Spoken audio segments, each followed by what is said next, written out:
हम लोग बाबा साहब के रास्ते पर नहीं चलेंगे, शिक्षित नहीं बनेंगे, संगठित नहीं होंगे और संघर्ष नहीं करेंगे, तब तक कुछ भी बदलने वाला नहीं है। और मैं फिर आपसे कहता हूँ, पार्टी के नेताओं से कहता हूँ, टीम आर्मी के साथियों से कहता हूँ, कार्यकर्ताओं से कहता हूँ, मांगने से भीख मिलती है, अधिकार छीनने। अगर छीनना चाहते हो अधिकार, तो जिस तरह से पेट पाने के लिए आप घंटे काम करते हो, रोज पार्टी को आगे बढ़ाने के लिए भी 2 घंटे का काम करो, क्योंकि आदमी भूखा तो रह सकता है लेकिन अपमानित होकर नहीं रह सकता। इस बात को भी समझने का प्रयास करो। हमारी आबादी बहुत है, हमारी आबादी बहुत है, 85% लोग हैं हम लोग, लेकिन 85% होते हुए जुल्म सह रहे हैं क्योंकि जागरूक नहीं है, एकजुट नहीं। जैसे मुस्लिम समाज की आबादी 20% के लगभग है, फिर भी रोज धार्मिक नारे लगाओ वरना मार खाओ, रोज धार्मिक नारे लगाओ वरना मार खाओ।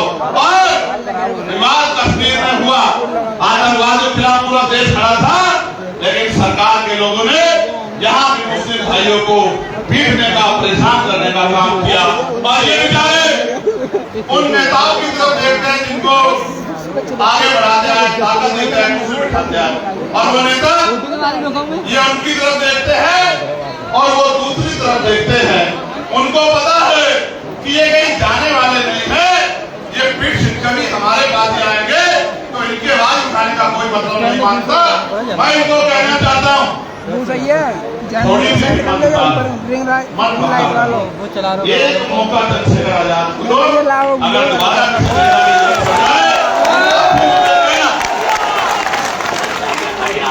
कुछ दिनों में अपराध की बात आ गई है, आगरा में भी सुन रहा हूँ, जो हमारा किया था वहाँ भी बारात रोकी जा रही है। दिल में बड़ी तकलीफ थी, कार्यकर्ताओं पे हमला हो रहा है, कार्यकर्ताओं पे झूठे मुकदमे लगाए जा रहे हैं, दिल में तकलीफ थी। हर दिन इंतजार कर रहा था कि आगरा का दिन कब आएगा, आगरा का दिन कब आएगा। आगरा का दिन तो आ गया, आजाद समाज पार्टी का दिन आएगा नहीं आएगा ये भी।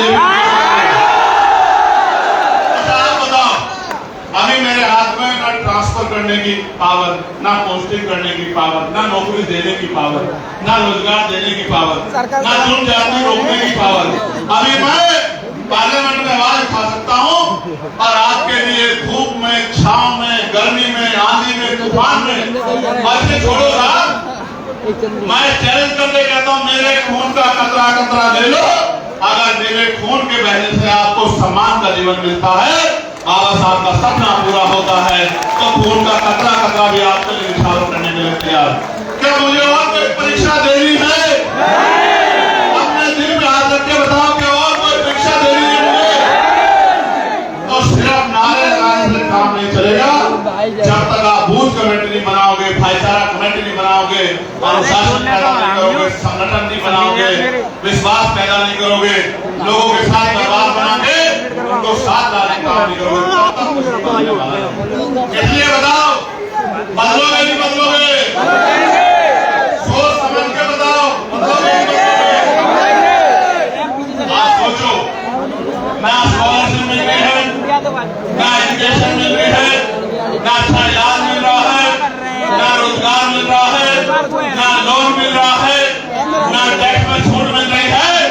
मिल रहा है तो एक चीज सरकार में अपमान, अन्याय, जुर्म, जाति, और जो जमीनें हमें मिली थी उन जमीनों को भी लूटने का काम ये सरकार कर रही है।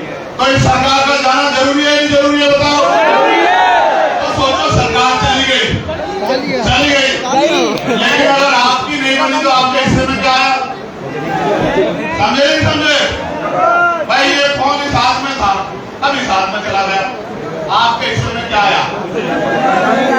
आप बीच में खड़े हो जाओ दीवार बन के, ये ताकत इधर से जाएगी तो हमारे पास आएगी, इस बात को दीवार बन के खड़े हो जाओ। सुबह को शाम आप चाहे ईंटें उठा रहे हो, अड्डे पे हो, कोलू पे हो, रिक्शा चला रहे हो, कोई छोटी दुकान चला रहे हो, रेडी पटरी पे हो, एक ही बात आपके कान में गूंजनी चाहिए, जो बात आपसे कह के यहाँ से विदाई लूंगा कि हमें अपनी ताकत 2027 2022 में बनानी है, ये बात आपके कानों में हर समय बोलनी चाहिए। और 2-3 नारे आपको मेरे साथ लगाने हैं। तैयार हो? ये जो मंच के लोग ये भी तैयार हैं, नहीं तैयार हैं? हमारी सेना जिंदाबाद, भारतीय सेना जिंदाबाद, हमारे अर्धसैनिक बल जिंदाबाद, हमारे अर्धसैनिक बल जिंदाबाद, देश का किसान जिंदाबाद, देश का मजदूर किसान जिंदाबाद, देश का नौजवान जिंदाबाद, और हमारी पुलिस जिंदाबाद। हमारा लगाओ, हमारी पुलिस जिंदाबाद। देखो इस बात को समझो, पुलिस सरकार की ये जो कुछ करते हैं, कुछ लोगों को छोड़ के बाकी लोग मजबूरी में करते हैं, सरकार इनको आदेश देती है। कल आपकी ताकत बनेगी तो ये अनुशासित होके संवैधानिक तौर से काम करेंगे। मैं आपका आभार प्रकट करता हूं और इस प्यार के लिए धन्यवाद करता हूं। जय भीम, जय भारत, जय संविधान, जय मंडल, जय जोहर।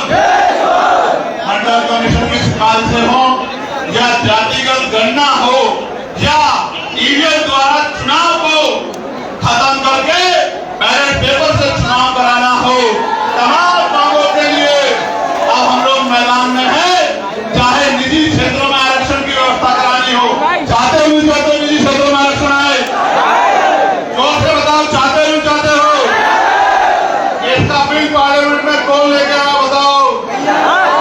इसका बिल अगर पार्लियामेंट में कोई लेके आया कि निजी क्षेत्रों में SC/ST ओबीसी को आरक्षण मिलना चाहिए, तो आपका भाई चंद्रशेखर आजाद लेके आया, आपको गौरवान्वित होना चाहिए।